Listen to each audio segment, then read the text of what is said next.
Welcome back to my channel Chinnu 357. సల్ల మిరపకాయలు చేస్తున్నాం ఫ్రెండ్స్. ఫస్ట్ వీటిని మంచిగా ఆరబెట్టాలి. కడిగి నీట్గా ఒక క్లాత్ మీద ఆరబెట్టిన తర్వాత ఇట్లా జీల్చుకోవాలి. ఒక పినిస్ తీసుకొని ఇట్లా జీల్చిన తర్వాత పెరుగు ఒక గంటతో 2 గంటల పెరుగు తీసుకున్నాం ఫ్రెండ్స్. తీసుకొని ఒక గిన్నెలో వేసుకొని ఇలా ఒక చెంబడి నిమ్మకాయలు 2 నిమ్మకాయలు అయితే విండింది. నిమ్మకాయ పిండుకోవాలి ఫ్రెండ్స్.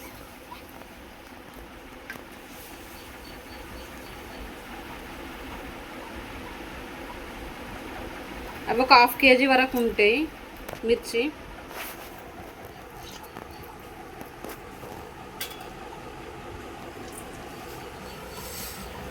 ఇది మా బర్రె పెరుగు ఫ్రెండ్స్, మా బర్రెలది. ఒక 2-3 గంటల పెరుగు వేసుకొని మంచిగా సల్లలిక చేసి ఉప్పు వేయాలి ఫ్రెండ్స్. ఇంక ఉప్పు వేస్తాను, దొడ్డుప్పు, కల్లుప్పు ఫ్రెండ్స్. బాగా కలిపి వాటర్ వేసుకోవాలి. నిమ్మకాయలు 2 పిండిన ఫ్రెండ్స్, ఎందుకంటే కారం ఉండకుంటుంటాయని. వాటర్ వేసుకొని బాగా కలిపి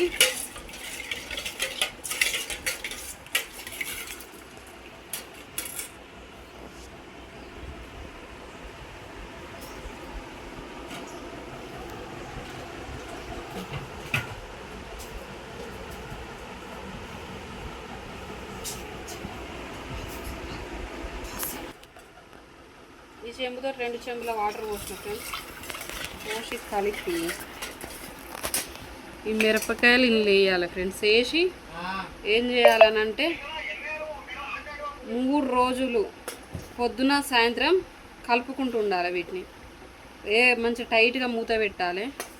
పెట్టి 3 రోజులు పొద్దున సాయంత్రం బాగా కలుపుకుంటా కింద మీద. ఇప్పుడు ఇవాళ పొద్దున చేస్తాను కదా ఫ్రెండ్స్, మళ్ళీ సాయంత్రం ఒకసారి మూత తీయాలి. తీసి మీదికి కిందికి చేయాలి ఫ్రెండ్స్.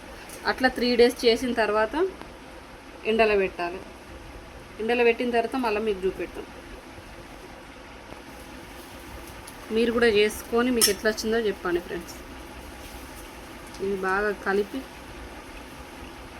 ఈ మొత్తం చల్లంతా వీటికి పడుతుంది ఫ్రెండ్స్. ఇట్లా ఎందుకు నేను 3 రోజులు ఉంచాలి పొద్దున సాయంత్రం మనకు మీదికి కిందికి చేయడం వల్ల ఈ చల్లంతా వీటికి పట్టుకొని మంచిగా ఉంటుంది.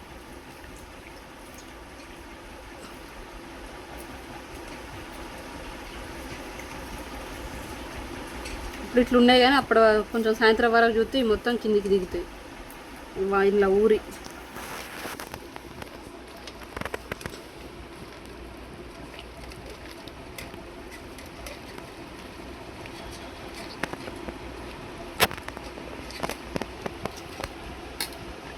మూత పెడతాను ఫ్రెండ్స్.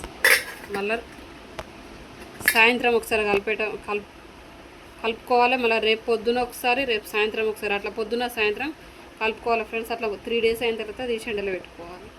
ఎండలో పెట్టిన తర్వాత మీకు చూపెడతాం. ఎండలో పెట్టే రోజు మళ్ళీ ఒకసారి చూపెడతాం. బాయ్.